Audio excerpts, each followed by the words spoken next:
السلام عليكم الخوت ومرحبا بكم في هذا الفيديو. كما العاده جايب لكم اخر الاخبار متنوعه، ولكن اول حاجه الخوت اللي مازال ما مشتركش في القناه يهبط دابا يدير اشتراك في القناه ويفعل زر الجرس ودير معك واحد لايك للفيديو وندخلوا نيشان في الفيديو ديالنا بلا ما نطول عليكم.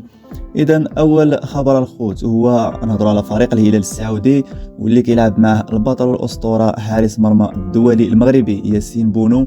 كما شفنا حقق الفريق انتصار رائع بثنائيه نظيفه على فريق النصر واللي كيلعب معهم رونالدو.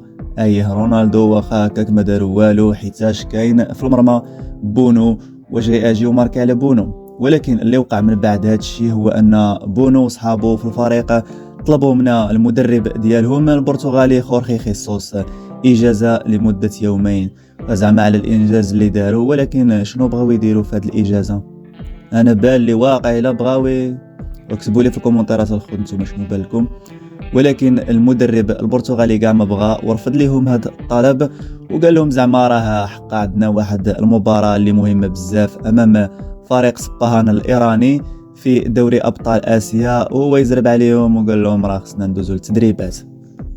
اما فيما يخص الخبر الثاني وهو ان المدرب المغربي وليد الركراكي غادي يدير واحد تجربه للاعب الياس اخوماش اللي كيلعب جناح نادي فياريال الاسباني، وهذه التجربه غادي تكون في جوج مباراتين وديتين غادي يلعبهم اسود الاطلس في شهر مارس القادم. وغادي نشوفوا المنتخب المغربي في مركب محمد السادس لكرة القدم، حيث كنشوفوا غادي يعود المنتخب للتدريبات. وقال وليد الركراكي باللي هو معجب بالطريقه ديال اللاعب دي الياس اخوماش وباغي يعطيه فرصه باش يبين المهارات ديالو في صفوف المنتخب المغربي.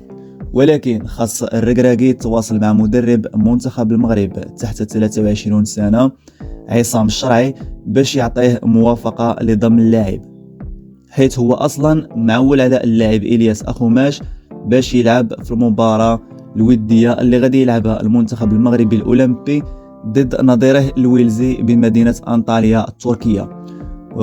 من بعد خيبه الامل اللي وقعت في البطولات كاس افريقيا ومن بعد ما خسر المنتخب مع الاسف، وليد الركراكي باغي يلقى شي بديل للاعب حكيم زياش اللي وقعت له واحد الاصابه وبزاف الاصابات ماشي غير وحده وما لعبش اخر ماتش مع المنتخب. وهادشي اللي شفنا فاش تخسر المنتخب كاع ما لعب زياش مع الاسف، وهادشي اثر بزاف صراحه على المنتخب الغياب ديال زياش.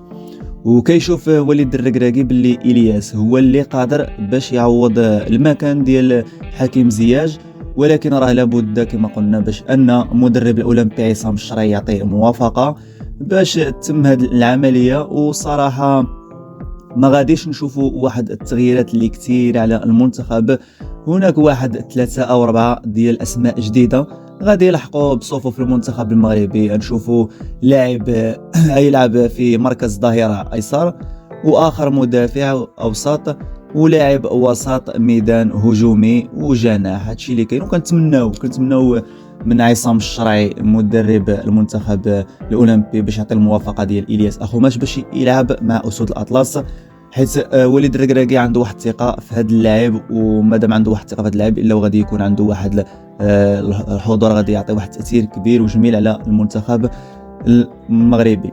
وهادشي اللي كاين اخوتي. ندوزو الخبر الموالي وندوزو شويه للجزائر والشعب الجزائري، وبالضبط عند المعلق الجزائري حافظ الدراجي.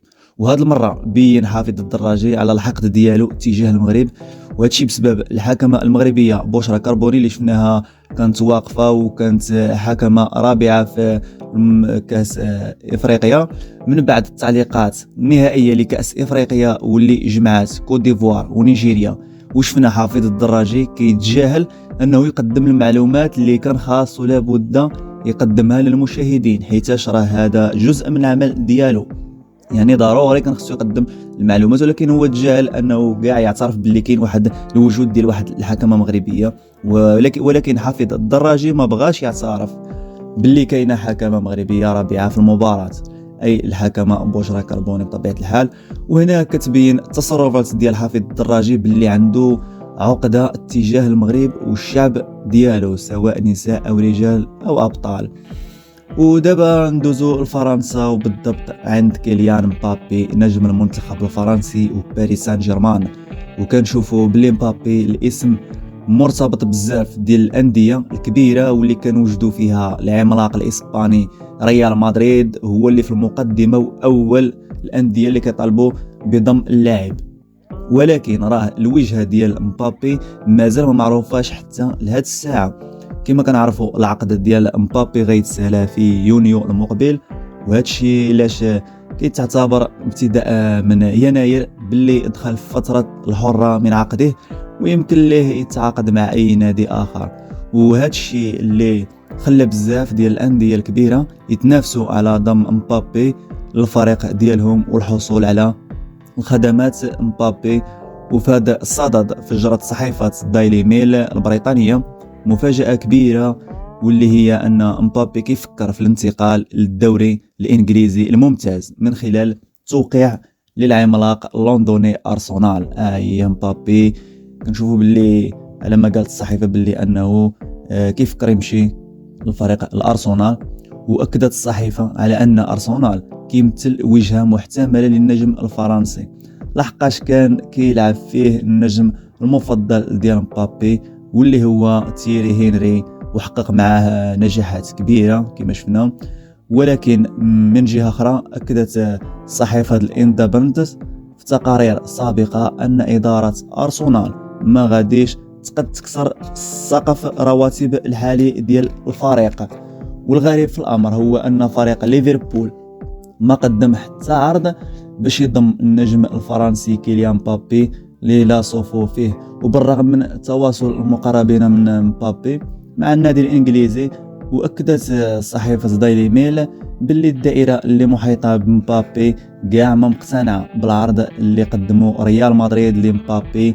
وهذا الشيء حيتاش العرض اللي مقدمه ريال مدريد لمبابي دابا اقل من العرض اللي كان مقدمه سابقا في الموسم اللي فات، يعني نقص من الثمن ومبقاش عاطيه داك الثمن اللي كان اعطيه له من قبل. وهذا الشيء كنظن بلي ان هذا الشيء هذا اللي واقع ما غاديش يخلي مبابي يمشي لريال مدريد، وغادي يوجه الاتجاه ديالو لشي فريق اخر.